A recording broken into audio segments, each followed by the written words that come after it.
Z nami so doktorica Marta Grgič-Vitek, epidemiologinja in nacionalna koordinatorica programa cepljenja z NIJZ-ja, Alenka Rus, pediatrinja Zdravstvenega doma Ljubljana, profesor dr. Miha Lučovnik, ginekolog z UKC Ljubljana, docentka doktorica Nina Kopčavar-Buček, družinska zdravnica Zdravstvenega doma Ljubljana in pa Gregor Beninšek, predstojnik Centra za geriatrijo v UKC Ljubljana.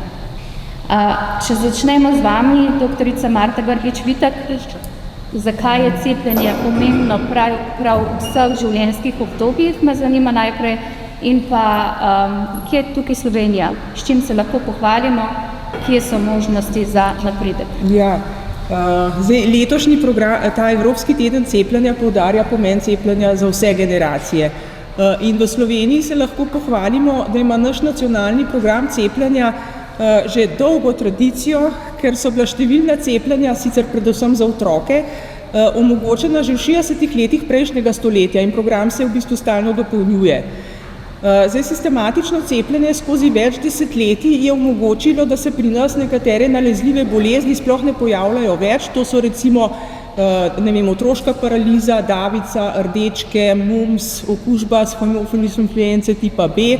Medtem ko nekatere druge se pojavljajo zelo redko, recimo tetanus pri starejših necepljenih odraslih ali pa občasno imamo primere, ponavadi vnesene primere ošpic, posamezne primere.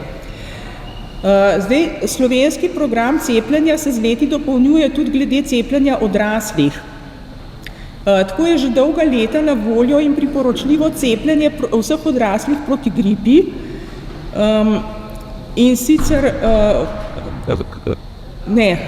proti davici in tetanusu in sicer na vsakih 10 let. Proti gripi pa je bilo včasih na voljo za kronične bolnike in za starejše, je pa zdaj omogočeno vsem odraslim oziroma celotni populaciji. V zadnjih letih se je pa naš program razširil tudi z možnostjo cepljenja nosečnic proti gripi, oslovskemu kašlju in pa nazadnje tudi proti RSV, proti respiratornemu sincitiskemu virusu. Poleg tega naš program cepljenja omogoča nekaterim generacijam odraslih tudi cepljenje proti klopnemu meningoencefalitisu v breme obveznega zdravstvenega zavarovanja. Za starejše od 65 let in za kronične bolnike program ravno tako omogoča cepljenje proti pnevmokoknim okužbam. To je zdaj ta sklop programa za odrasle. Mogoče še par besed o letošnjih novostih programa. Zdaj, najpomembnejši novosti sta, ena je za otroke in sicer ta, da bo za sezono 2026-2027 predvideno, da bodo dojenčki do 6. meseca starosti prejeli zaščito proti respiratornemu sincitiskemu virusu z dolgo delujočimi monoklonskimi protitelesi. In sicer tako, da bodo dojenčki, ki bodo rojeni med sezono respiratornega sincitiskega virusa, to zaščito prejeli v porodnišnici ob odpustu, medtem ko tisti otroci, ki bodo rojeni izven sezone, bodo pa zaščito prejeli pri izbranem pediatru ob začetku prve sezone RSV. Druga novost je širitev programa cepljenja proti klopnemu meningoencefalitisu za odrasle in sicer se je ta program razširil še za 2 dodatni generaciji odraslih, tako da je zdaj cepljenje proti klopnemu meningoencefalitisu v breme obveznega zdravstvenega zavarovanja na voljo vsem odraslim rojenim od leta 1970 do 1983. Zdaj, kar se tiče precepljenosti, tradicionalno imamo pri nas relativno dobro precepljenost za obvezna cepljenja otrok.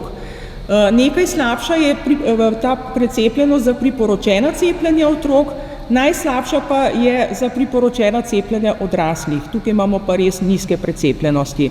In zelo pomembno bi bilo, da bi vzdrževali visoko precepljenost oziroma izboljšali precepljenost za vsa cepljenja, ki jih zagotavlja nacionalni program cepljenja. Mogoče, če tukaj izpostavim, naprimer cepljenje proti HPV, za katerega vemo, da je precepljenost še zmeraj relativno nizka, čeprav je dokazano, da ščiti proti različnim vrstam raka. Letos smo se razveselili večje precepljenosti proti gripi, kot v zadnjih letih. Cepilo se je nekje 8% populacije. Je pa to pa nekaj več kot 23% starejših od 70 let, no, ampak to so še zmeraj nizke številke v primerjavi z zahodnoevropskimi državami, kjer so te precepljenosti bistveno večje, boljše. Tudi cepljenje nosečnic se počasi povečuje. Zdaj, odkar je na voljo cepljenje nosečnic proti respiratornemu sincicijskemu virusu, ne, za zaščito dojenčka, se povečuje tudi precepljenost nosečnic proti oslovskemu kašlju in proti gripi in na ta način se ravno tako ščiti dojenčka proti tem boleznim v najzgodnejšem obdobju. Hvala. Alenka Rus, vi ste še vedno nosilka naziva Moja pediatrinja. Kakšna je pa vloga pediatra pri odločanju staršev v cepljenje? Kako jih nagovorite, recimo, če opazite, da je kakšno oklevanje? Ja, cepljenje majhnih otrok in dojenčkov je pravzaprav en zelo pomemben del preventivne dejavnosti v našem okolju in ima seveda tudi res dolgo tradicijo. Nekaj časa, oprostite.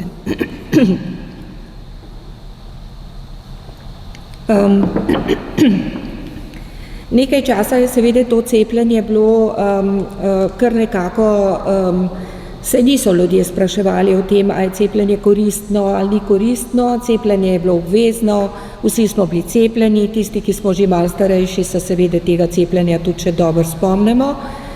V seveda zadnjih letih pa opažamo s poplavo različnih možnosti informiranja staršev, tudi seveda oklevanja, tudi seveda skrb.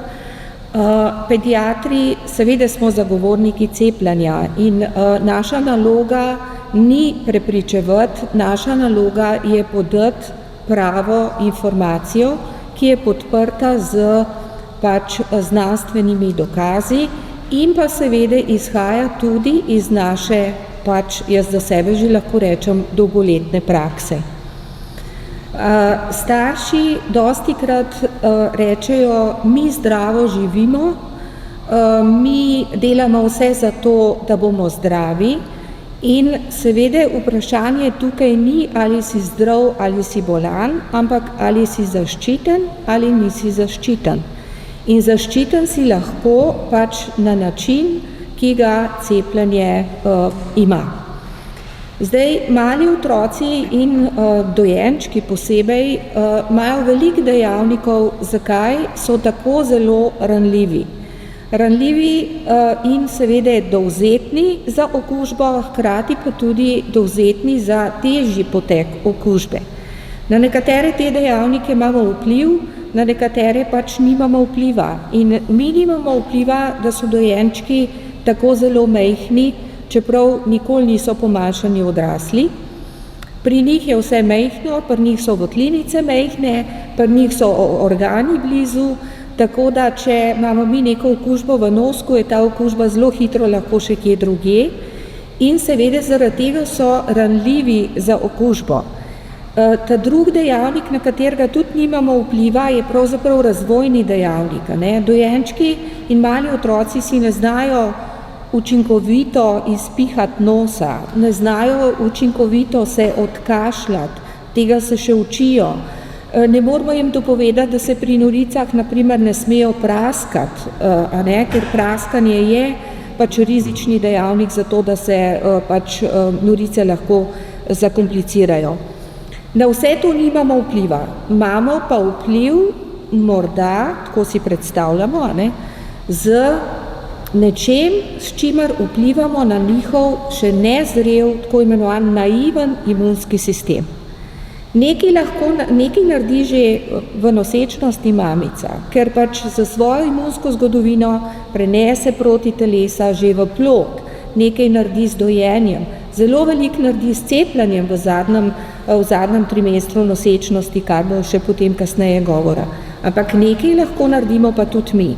In to je na en zelo prefinjen način naučimo ta nedolžen imunski sistem, kako prepoznati mikrob in kako pripraviti njegovo obrambo v tistem času, ko mu rečemo neko tako okno priložnosti, ko lahko z pripravo tega imunskega sistema naredimo to, da bo odreagiral takrat, ko bo treba.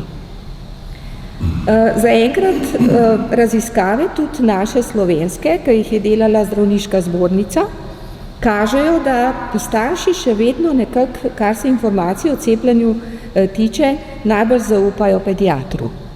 Tako da neko to tradicijo zaenkrat še ohranjamo.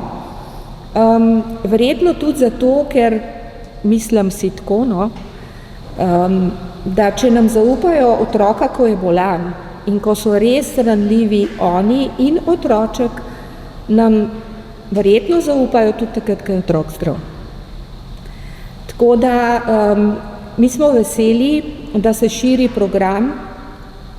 Zelo veseli smo monoklonskih protiteles proti RSV-ju, ker to je pa okužba, ki resnično ogroža majhne otroke, dojenčke, novorojenčke, predvsem drugorojence, tretjerojence.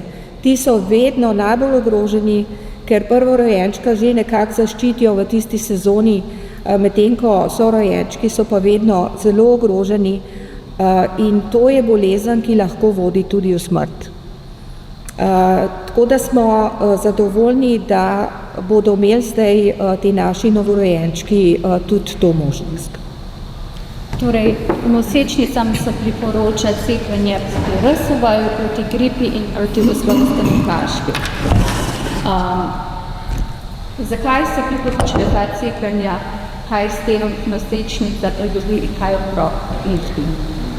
Ja, cepljenje v nosečnosti je tudi pomemben način, kako lahko zmanjšamo obolevnost in tudi hudo obolevnost in nosečnice in otroka. Zato se tudi ginekologi vse bolj ukvarjamo z cepljenjem in verjetno tudi zato vse večji delež nosečnic v Sloveniji se odloči, da se bo cepilo. Zdaj, mi, tako kot ste rekli, svetujemo cepljenje proti gripi, proti respiratornem sincicijskem virusu, RSV in proti oslovskemu kašlju.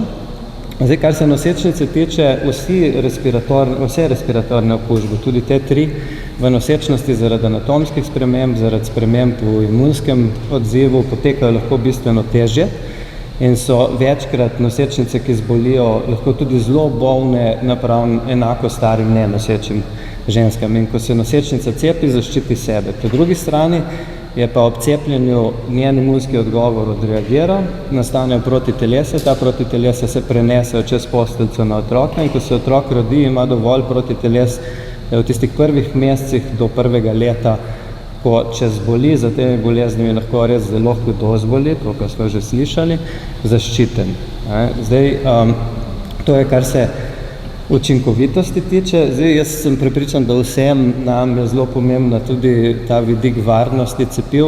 Ginekologov absolutno, ki svetujemo o cepljenju nosečnicam, to je in jaz res lahko rečem, da danes imamo pa izjemno veliko dobrih, trdnih dokazov, da je cepljenje v nosečnosti varno in za nosečnico in za otroka, kratkoročno in dolgoročno. Tudi teoretično gre za mrtva cepiva, to so cepiva, ki ne vsebujejo živih mikroorganizmov, torej tudi teoretično ne more priti do okužbe pri plodu, do poškodbe ploda. Gre samo za cepiva, ki vsebujejo beljakovine iz ovojnic teh mikroorganizmov, na ta potem imunski odgovor nosečnice reagira, pride do tega, da nastanejo ta protitelesa in ta protitelesa potem zaščitijo mamo in otroka po rojstvu. V tistem obdobju, ko v bistvu otroci ne morejo biti še cepljeni sami. Ali ne morejo biti cepljeni, ali pa takrat, ko so cepljeni, še v bistvu to cepljenje ne deluje povsem in so v tistem najbolj ranljivem obdobju, ko če bi zboleli, bi bili res kritično bolni, zaščiteni. Docent pa doktorica Nina Kočavar-Buček, vi zdravite, ki obravnavate odrasle, ljudi odrasle, mlajše bolnice. Tega cepljenja pa priporočate svojih pacientov v ambulanti in pa kakšni so njihovi odzivi. Za gripo recimo smo slišali, da je se nekoliko boljši odziv bil letos, recimo 42 000 cepljenih več kot lansko sezono. to v primerjavi s drugimi državami še vedno stabi, ne? Hvala lepa za to vprašanje. Res morda začnemo od odzadaj, to, kar ste rekli, da Slovenija v primerjavi z drugimi državami posebnost. Ja, je. Tukaj ne bi mogli reči, da gre za neko mentaliteto v tem delu Evrope, saj že v Trstu, ki je 100 kilometrov oddaljen od Ljubljane, ja, je čez mejo, vendar je tam veliko slovenskega življa, je precepljenost proti gripi v splošni populaciji več kot 40%. Slišali smo, da je letos bila pri nas 8%, 5-krat večja. Se pravi, ne gre na neke razdalje, na daljše druge pomisleke, drug način razmišljanja. Pri nas je to res zelo nekaj posebnega, to smo videli tudi že v času cepljenja proti covidu. Ja, ampak katere so najpogostejše cepljenja, bi jaz rajši odgovorila. V ambulanti družinskega zdravnika pravzaprav so 4. Eno je to cepljenje proti gripi, drugo je cepljenje proti pnevmokoku. Ljudje se vse bolj zanimajo, z veseljem povem, za cepljenje proti klopnemu meningoencefalitisu in ne smemo pozabiti na tetanus, ki ga pri nas cepimo oportunistično. Kaj to pomeni? Šele ko se nekdo poškoduje, pogledamo, kako je z njegovim statusom in ga cepimo takrat in ja, imamo okna enih 4 dni, da ga cepimo in zaščitimo pred bacilom tetanusa, ki se razmnožuje v anaerobnih pogojih, to se pravi v ranah, ki so ozke, globoke, govorimo o bodlinah, pikih, konec koncev, poškodbah, ki so v zvezi z zemljo, kakšne udarci z orodjem, poljskim orodjem ali kaj takega. Tukaj ne bi smeli zbežati od tega, kar kažejo naše raziskave. Namreč kolegica je govorila o zaupanju staršev do pediatra. Jaz to zgodbo prenesem v svoje okolje in to smo z raziskavami dokazali. Najmočnejši dejavnik, ki vpliva na to pri odraslih, ali se bo kdo cepil ali ne, je mnenje njegovega osebnega zdravnika.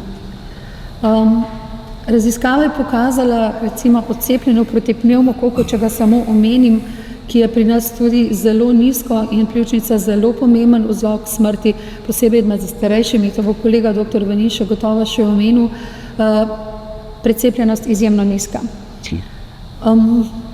Ko smo vprašali ljudi v raziskovalni nalogi dr. Marnove, ki je zdravnica v ruralnem okolju v Železnikih nad Škofjo Loko, ali bi se cepili proti gripi, če bi jim to njihov zdravnik svetoval, je 70% potrdilo, da bi se. Ko smo vprašali po pnevmokoku, ja, bi se jih 65%, zelo primerljivo. To se pravi, še enkrat, ne smemo bežati od svoje odgovornosti in zavedati se zaupanja, ki ga vendarle uživamo, in svojega vpliva. Ko smo pa že pri dejavnikih, ki vplivajo na cepljenje, pa mogoče nekaj, kar meni osebno daje zelo veliko snovi za razmišljanje. Motivacija za cepljenje. Ko pridajo ljudje, da bi se cepili proti nekaterim endemskim boleznim, ki so značilne za nekatere dele sveta in ker v okviru svojih potovanj, največkrat turističnih, potujejo tja, nihče ne vpraša, ali je to cepivo RNK, ali je živo, ali je mrtvo. Koliko ljudi ste že cepili, kakšni so stranski učinki? Ne. Hitro me cepite, da lahko grem. To podajam kot kontrast cepljenju proti covidu, kjer se je bilo zanimanje za sestavo cepiva ekstremno. Mislim pa, da je s cepivem proti covidu v najkrajšem času bilo cepljenih milijone in milijone ljudi. To se pravi dokazov o zaščiti na eni strani in o stranskih učinkov več kot preveč. Ampak vendar, če smo dobro motivirani, če želimo na potovanje, tako kot je ena moja simpatična pacientka napisala, prosim, med covidom, prosim, cepte me tudi, če skačim s trupom, samo da lahko potujem. Tako da naše osebno motiviranje za cepljenje je pri tem vseeno zelo pomembno. Res je.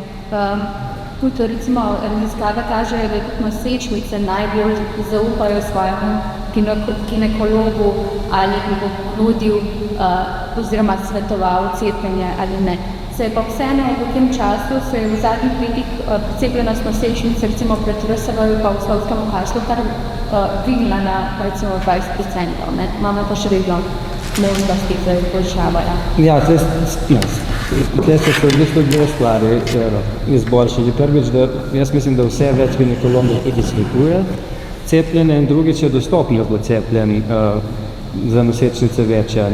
Vse večje nosečnic, ki se lahko cepijo že v ambulanti, njim treba iti posebnemu zdravniku ali pa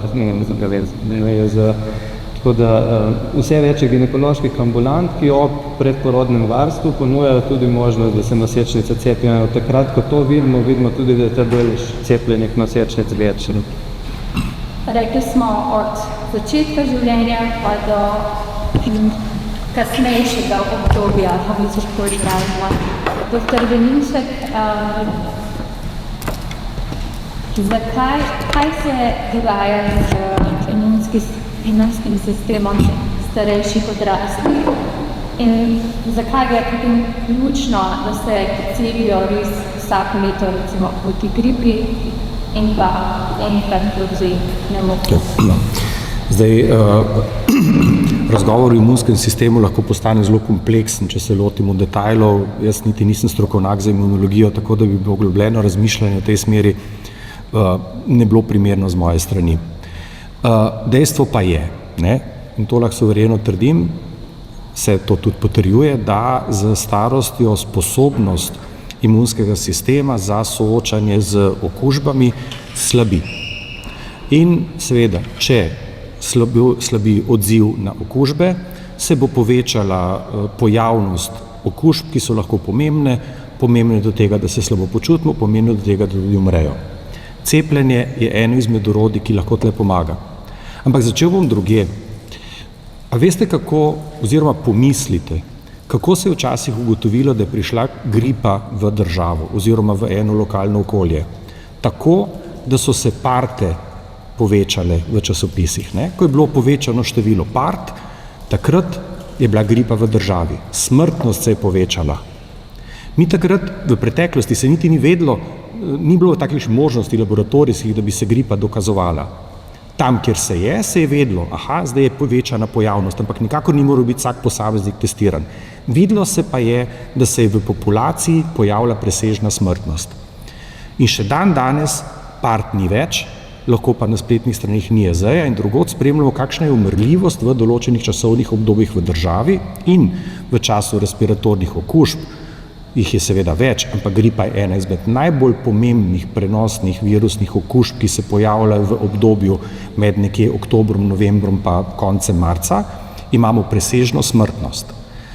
Zaradi gripe kot take se ocenjuje, da vsako leto umre v Sloveniji več kot 500 oseb. Dokazano zaradi gripe. Ampak ne testirajo se vsi ljudje, ki umrejo v Sloveniji. Torej, mnogi med njimi so bili tudi oboleli za gripo, pa tega niso vedeli. Še bolj zanimiv je pa en drug podatek, da starejši ljudje praviloma v bolnišničnem okolju, govorim res za starejše ljudi, imajo najpogosteje bolezni srca in ožilja. To so najpogostejši razlog smrtnosti v bolnišničnem okolju za starejše ljudi od 75 let, če umrejo v bolnišnici. In cepljenje proti gripi je v epidemioloških raziskavah zmanjšalo smrtnost tudi zaradi srčno-žilnih obolenj v času epidemije gripe.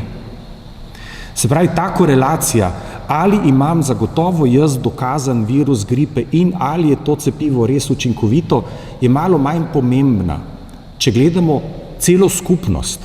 Če ne gledamo samega sebe, če gledamo skupnost, v kateri živimo, vemo, da če se bomo precepili, jo bo skupnost odnesla dosti bolje. Ampak to je tako, dosti bolje pa kaj potem, ne? Ampak zdaj si pa vsi znamo predstavljati, pomislite, kaj je glavna novica iz zdravstva v obdobju epidemije? Gneča na urgencah, ni prostora v bolnišnicah, ni osebja, ki bi oskrbelo tiste, ki bi morali biti takrat v bolnišnici. Kaj se zgodi? Zbolevajo tisti, ki pridejo bolni v bolnišnico, zbolevajo tisti, ki bi jim naj pomagali. Tisti, ki bi jim naj pomagali, ostanejo doma, večinoma se jim ne bo zgodilo nič hudega, večinoma. Tisti, ki pridejo v bolnišnico, bodo ležali pa po 3 dni na urgenci. Prišli bodo v bolnišnično okolje, kjer bo manj ljudi, ki bi lahko za njih skrbeli. In umirali bodo dosti pogosteje, ne zaradi slabe zdravstvene oskrbe, ampak zato, ker imajo bolezen, ki kot taka vpliva v smislu okužbe in v smislu povečane umrljivosti zaradi bolezni srca in ožilja. A je to res potrebno? A to svojim sodržavljanom hočemo storiti, če se ne cepimo? Morda so tudi taki med nami, ampak večina ljudi je altruistov, večina svojim bližnjim hoče dobro. Če se cepimo proti gripi, na samem v sebi bomo opazili stranske učinke definitivno. Bolela nas bo roka, mogoče bomo zboleli za eno z virozi podobnim stanjem v naslednjih urah, v naslednjih dneh, ampak to bo izvenelo in to ne bo imelo nekih stranskih nekih posebnih zdravstvenih konsekvenc. Zapleti so izjemno redki, praktično zanemarljivo v primerjavi z tistimi stotinami mrtvih onemoglih, ki bodo trpeli in umirali, če populacija ne bo precepljena. Se pravi, cepljenje proti gripi oziroma drugače. Za gripo v obdobju epidemije oboleva približno tedenska prevalenca je 1,5% populacije. Procenti so procenti, ampak vsi razumemo pa absolutne številke dosti bolje. Vsako leto bo v Sloveniji enkrat nekoliko več, drugič nekoliko manj obolelo več 100.000 ljudi zaradi gripe. Pri starejših, predvsem pri starejših od 75 let, kjer imamo problem z pridruženimi boleznimi, posebej strani srca in ožilja, kjer je pomemben problem krhkost populacije, kjer jih najmanjša obremenitev stresna z katerokoli boleznijo in v tem primeru gripo lahko poleže v posteljo začasno, zavedno ali pa lahko tudi zaradi tega umrejo. Se pravi, če razmišljamo o tem, pa lahko razumemo, da je cepljenje proti gripi zelo pomembno. Pustimo vnemar stranske učinke na začetku. So zoprni, vsak, ki ga boli roka, je siten, jasno, ampak kaj hujšega se nam ne bo zgodilo. Ampak manj bo obolevnosti. Cepljenje proti gripi zmanjša ne 100%. Vsi, ki se cepimo proti gripi, ne bomo zdravi, ampak dosti manj teh, ki smo cepljeni proti gripi, bo obolelo zaradi gripe. Dosti manj jih bo šlo posebnemu zdravniku, dosti manj jih bo končalo na urgenci, dosti manj jih bo končalo v bolnici in dosti manj jih bo umrlo v bolnišnici ali pa tudi zaradi gripe ali zaradi srčno-žilnih bolezni. Tako da cepljenje proti gripi bi bilo zelo fino, da se ga udeleži kar se da velik delež populacije starejše od 65 let. Vsako leto starosti se pa ta delež po pomembnosti, vsakim letom je pa to vedno bolj pomembno. Cepljenje je učinkovito, je varno. Seveda pa nobeno cepljenje ni 100% učinkovito in ne moremo na samem v sebi preverjati. Jaz ne morem biti nikoli referenca za učinkovitost cepiva. Mi smo lahko referenca, vsi skupaj, za učinkovitost cepiva. Podobno je za cepljenje proti pnevmokoknim okužbam. Pnevmokok, vsak, če mu to beseda kaj pomeni, pomisli na pljučnico, pnevmokok, pljučnica, ampak pnevmokokne okužbe ne prizadenejo samo pljuč, lahko prizadenejo tudi določene telesne votline ali pa možganske ovojnice. Okužbe z pnevmokokom v tem primeru imenujemo invazivne. Še več okužb s pnevmokokom je neinvazivnih. Pnevmokokna pljučnica, se pravi pljučnica povzročena z tem kokom, se pravi s to bakterijo, je zelo pomembna pljučnica, ki jo lahko pridobi kdorkoli v domačem okolju. Isto velja kot poprej. Starejši kot človek je, slabši kot ima imunski mehanizem, več kot ima pridruženih bolezni, bolj kot je krhek, bolj ga bo to vrstna okužba ogrožala za preživetje, se pravi za obolenje in ne nazadnje tudi za smrt. Podatki za prisotnost pnevmokoka v kliničnem okolju, ne v epidemiološkem smislu, niso tako dobri, zato ker gripa je zdaj vse splošno dostopna. Kamorkoli pridete, se vam lahko porine palčka v nos, se pobriše, pa se s hitrim antigenskim testom lahko ugotovi, ali imate gripo ali ne. Trenutno imamo v kliničnem okolju možnost določene antigena proti pnevmokoku v sečo, ampak tega seveda ne delaš vsakemu, ki pokašlja ali pa ima visoko temperaturo, pa tudi pri tistih, ki imajo očitne znake okužbe, se to ne naredi vedno. Tako da ti podatki niso tako kakovostni na kliničnem nivoju, se pravi na nivoju obolelih ljudi. Pa vendar, zdaj, ko imamo možnost določanja, ugotavljamo, da je teh okužb za pnevmokokom v resnici zelo veliko. Ocenjuje se, da za invazivno pnevmokokno okužbo v Sloveniji vsako leto zboli okoli 10.000 oseb. Veliko med njimi jih bo imelo pnevmokokno pljučnico. Če so to starejše osebe, jih bo veliko končalo v bolnišnici. 10 do 20% pljučnic je povzročenih z pnevmokokom.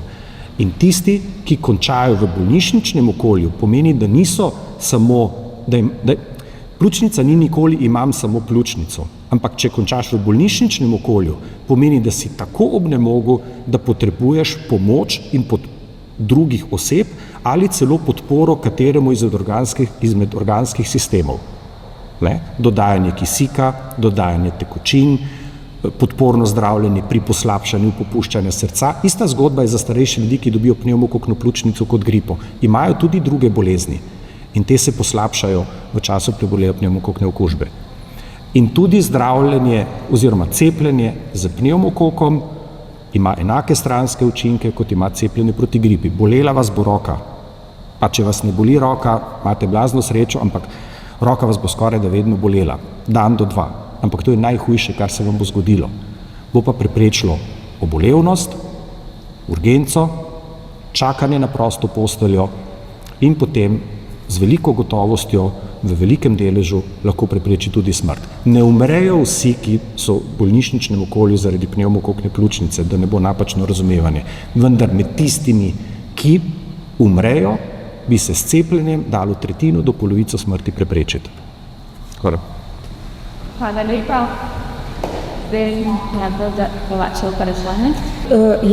S temi primeri se srečujemo. To tudi moram reči, da ni nekaj novega. To je nekaj, kar opažamo že pravzaprav kar nekaj let. Gre pravzaprav za enega zdravnika in eno osebo, za katerega ime priimek pravzaprav primarni pediatri, ki največ se ukvarjamo s cepljenjem, poznamo. Vemo tudi, da zdaj, a veste, mi tega dokazati ne moremo, ali je bila nalepka kupljena ali ne. Ta zdravnik nalepi nalepko v našo cepilno knjižico, se podpiše, da žig, da datum. Jaz imam nekaj primerov v svoji ambulanti in na moje vprašanje,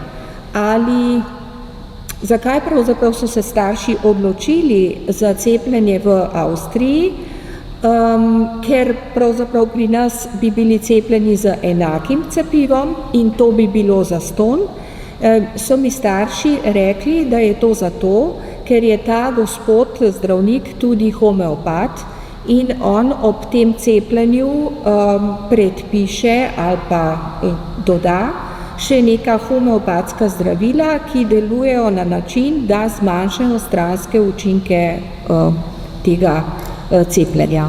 Ki pa vemo, tako kot je že kolega povedal, stranski učinki so neprijetni, niso pa ogrožujoči. Tako da, ali zdaj to cepljenje velja ali ne, enako vprašanje lahko postavimo, ali velja cepljenje nekoga, ki je bil cepljen v Nemčiji, pa se je priselil k nam, to cepljenje seveda velja. Zdaj, ali to cepljenje iz Avstrije velja ali ne, je seveda stvar debate. Mi tega ne moramo preveriti, ne moramo dokazati, starši trdijo, da otrok je bil cepljen, lahko jim nakažemo, lahko jim rečemo, glejte, ne vem, če je otrok zares zaščiten, ampak to je pa tudi vse, kar lahko naredimo. Ali smo na takih načini, da bi lahko učili proti telesa, ali otroci, da se primerja, kaj bi res cepljenje ta najpomembnejši. Seveda, obstajajo načini, kajti po cepljenju se lahko ugotavlja pač število protiteles, ampak vendarle ugotavljanje protiteles je spet na nek način invaziven poseg, to gre lahko samo z odvzemom krvi. Nekateri kolegi, jaz moram reči, da tega staršem še nisem predlagala, so pa to predlagali nekateri kolegi, ker seveda ta debata je vroča med nami pediatri, vendar starši seveda to absolutno zavračajo. Ja, govorimo pravzaprav o cepljenju, ki je obvezno za vrtec, to je cepljenje proti ošpicam, mumpsu in rdečkam, čeprav imamo izkušnje, da prihajajo z nalepkami tudi za druga cepiva, se pravi za cepljenje, ki za vrtec ni zares obvezno, je pa seveda še vedno obvezno po zakonu, se pravi tudi za ta zgodna cepljenja proti davici, tetanusu, oslovskemu kašlju, otroški paralizi in hemofilusu influence in hepatitisu B. In kaj na tem področju narediti, morda tudi z NIJZ, nacionalnega inštituta, da bi bilo tega manj, da do tega se lahko prihajali, da ste tudi vi mislili? Ja, ne vem, kaj ne tukaj rečem. Tukaj smo vključili našo pravno službo, tako da nekaj gotovo bo se naredilo glede tega, ampak mogoče zdaj še malo zgodaj, mislim, nič ne moramo še povedati. Tako ključno je zaveščanje staršev. No, itak, zaveščanje staršev so zdaj ti starši v resnici, pač, če ne želijo, in vemo, da ne želijo pri svojem pediatri tega opraviti, tako da pridejo s tistimi nalepkami, ki so sicer formalno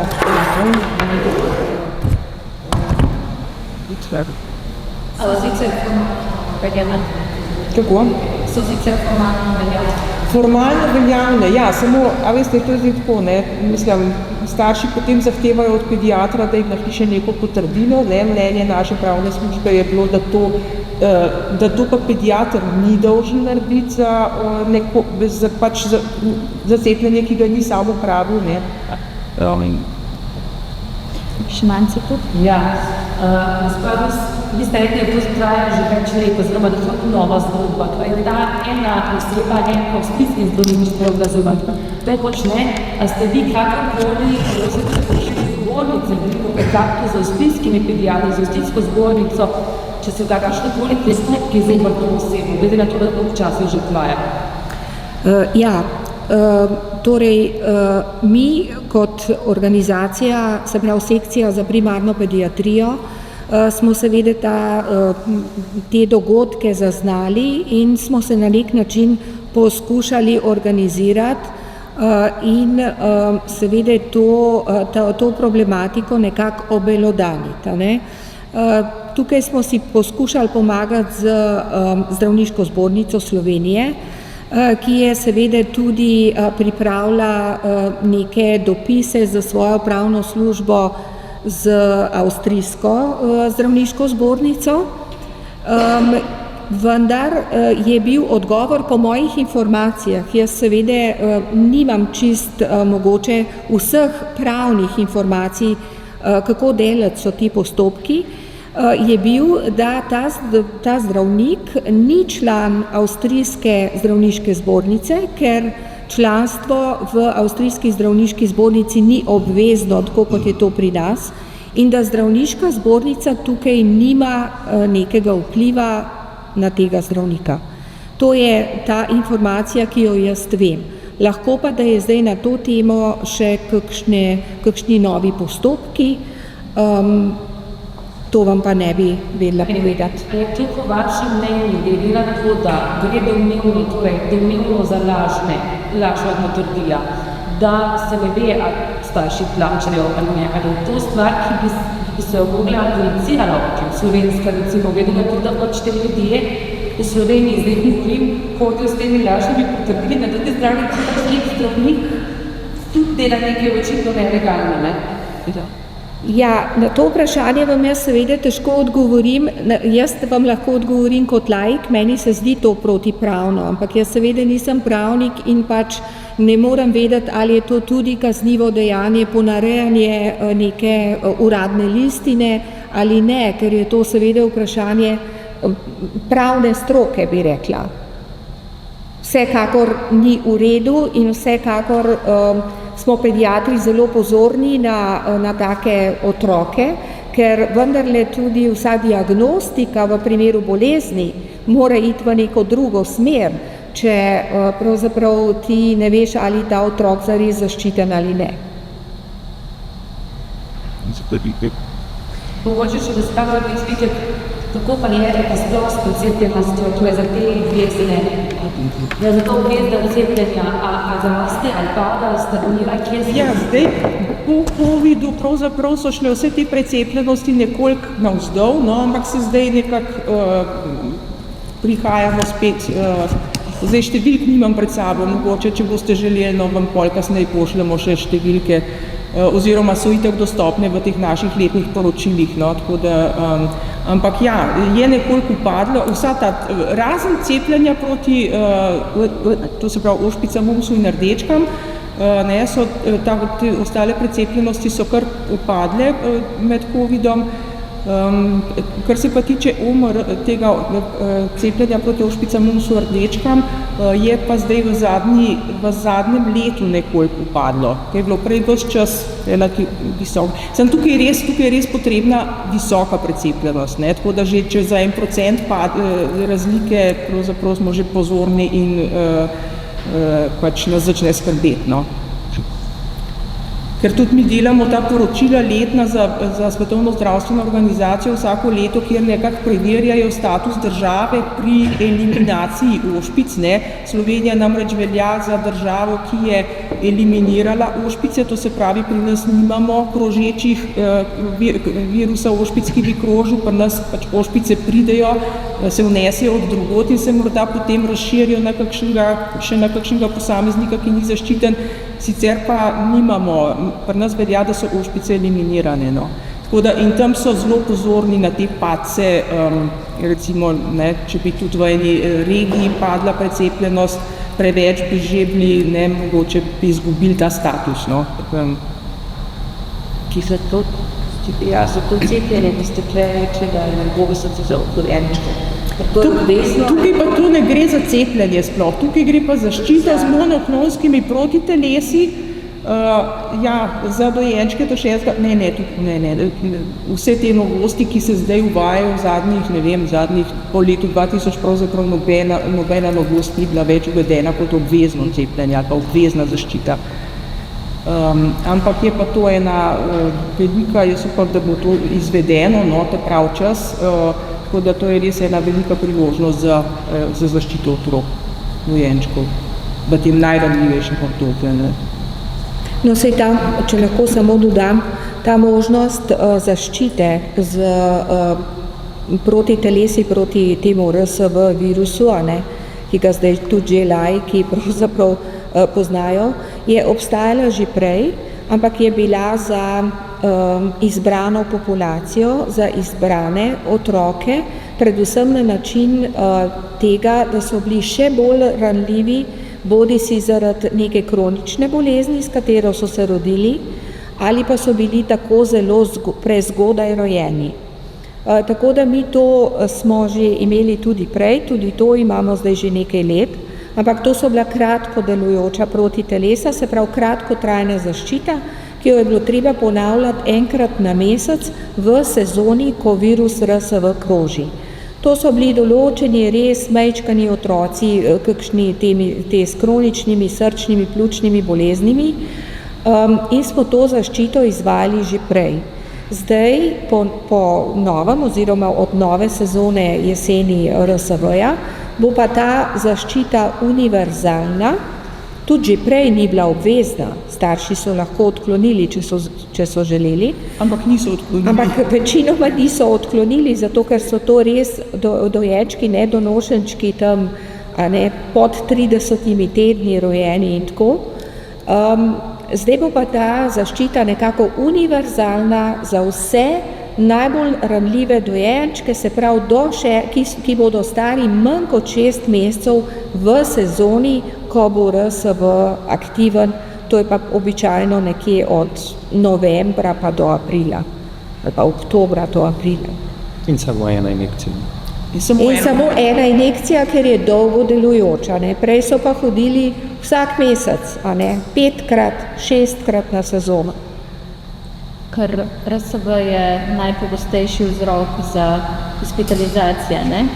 Ja, RSV je pač en virus, ki ima zelo veliko afiniteto do spodnjih dihal pri dojenčkih. Pri enem odraslem bo mogoče povzročil navaden prehlad, pri dojenčku pa lahko gre v spodnja dihala in povzroči vnetje spodnjih dihal z dihalno stisko, ki seveda zahteva ponavadi hospitalizacijo, lahko tudi intenzivno zdravljenje, lahko je tudi v določenih primerih okužba smrtna. Slovenija bo verjetno ena redkih držav, kjer bodo imele nosečnice to sploh na razpolago, da se bodo lahko same odločile, ali se bodo one cepile proti RSV, zaščitile sebe in potem otroka, in potem otrok teh protiteles v tem primeru ne bo potreboval, ali se bodo odločile, da bodo zaščitile samo otroka potem, ko se bo rodil. Večina držav se je odločila ali za eno ali za drugo, učinkovitost zelo primerljiva, varnost tudi. Tako da mi bomo pa očitno imeli oboje na razpolago. Kar dodatka. Ja. Brez stroškov. Ja, krito iz obveznega zdravstvenega zavarovanja. Kar je kar privilegij pravzaprav. Ja, vse to. Dobro, hvala lepa. Očitno smo izčrpali vprašanje. Hvala, da ste se udeležili in pa hvala vam.